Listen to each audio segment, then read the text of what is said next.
चलिए आज हम बात करने वाले हैं इंडियन पॉलिटी का एक बहुत अच्छा टॉपिक है directive principle of state policy, है ना, जिसे कि राज्य के नीति निर्देश तत्व भी कहते हैं। तो इससे इसमें से एग्जाम के अंदर कौन कौन से इंपॉर्टेंट क्वेश्चंस आते हैं वो सभी हम डिस्कस करने वाले हैं। तो चलिए चलते हैं नेक्स्ट पेज पे। ओके। तो फर्स्ट है कि राज्य के नीति निर्देश तत्व सिद्धांतों को भारतीय संविधान में शामिल किए जाने का क्या उद्देश्य है ना, तो ऐसा क्वेश्चन बनता है हमेशा।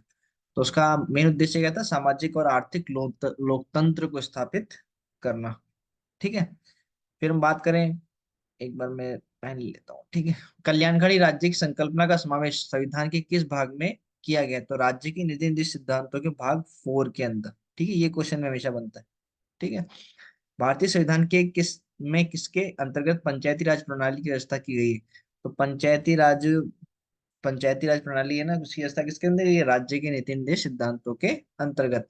समान आचार संहिता राज्य की नीति निर्देश तत्वों का भाग नहीं है, किंतु समान नागरिक संहिता नीति निर्देश तत्व है।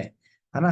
तो इससे रिलेटेड क्वेश्चन बनता है, कंफ्यूजन किया जाता है, तो अक्सर बच्चे क्या करके आते हैं, ये वाले के अंदर करके आते हैं, जो कि क्या है, समान नागरिकता संहिता का नीति निर्देश तत्व के अंदर बताया गया है। ठीक है। नीति निर्देश सिद्धांत क्या है? वाद योग्य नहीं है ना। क्या है? वाद योग्य नहीं है। ठीक है। फिर आगे बढ़ते हैं, संविधान के किस अनुच्छेद में उद्योगों के अनुबंध में कर्मचारियों की भागीदारी का प्रावधान दिया गया है?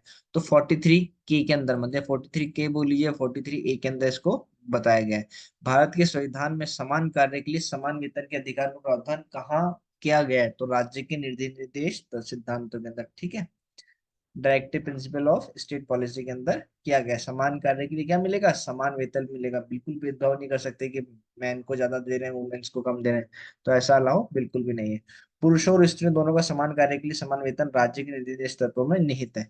राज्य के नीति निर्देश सिद्धांतों में कौन सा अनुच्छेद अंतरराष्ट्रीय शांति और सुरक्षा के संबंध में संबंधित है? तो अनुच्छेद 51 है। बहुत इंपॉर्टेंट क्वेश्चन हमेशा पूछा जाता है ना, कि अनुच्छेद अंतरराष्ट्रीय शांति और सुरक्षा के संबंध में संबंधित कौन सा है? तो अनुच्छेद 51, इसे आर्टिकल 51 भी हम कहते हैं। ठीक है। राज्य के निर्देश सिद्धांत एक ऐसा चेक है जो बैंक की सुविधा के अनुसार अदा किया जाता है। ये कथन किसने कहा था? तो केटी शाह जी ने कहा था ना, बहुत कम पूछा गया ऐसा। ठीक है। तो अभी हम देख लेते हैं डायरेक्टिव प्रिंसिपल स्टेट पॉलिसी की बात करें तो 36 से लेकर 51 तक के बीच में जितने भी आर्टिकल्स है सब इसके अंदर आते हैं, है ना। और ये सभी अपन को याद करने की जरूरत नहीं है, क्योंकि इसमें से कुछ इंपॉर्टेंट है जो कि पूछे जाते हैं। जैसे कि आर्टिकल 36 के बारे में अक्सर पूछा जाता है कि विदेश शब्दों राज्य की परिभाषा बताई गई है इसके अंदर। ठीक है। फिर हम बात करते हैं, ये पुरुष और स्त्री की समांतर रूप से जीविका पर्याप्त साधन प्राप्त करने का अधिकार है, तो 39 ए के अंदर पूछा गया, तो ये पूछा जाता है। फिर 39 घ की बात करें, पुरुषों और स्त्रियों को दोनों को समान कार्य के लिए समान वेतन की बात की जाती है, तो आर्टिकल 39 घ के अंदर इसे बताया गया है। ग्राम पंचायतों का गठन किसे बताया गया? आर्टिकल 40। ठीक है। फिर अपन अनुच्छेद, हाँ, 43 क्या की बात कर लेते हैं, ये भी पूछा जाता है, उद्योगों के प्रबंध में कर्मचारियों का भाग लेना। ठीक है।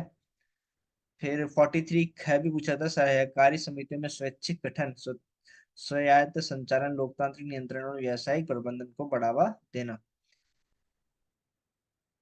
फिर, हाँ, 6 वर्ष से कम आयु के बच्चों के लिए निःशुल्क व अनिवार्य शिक्षा का प्रावधान 45 के अंदर बताया गया है। ठीक है। फिर इसमें आगे आता है 50 और 51, है ना।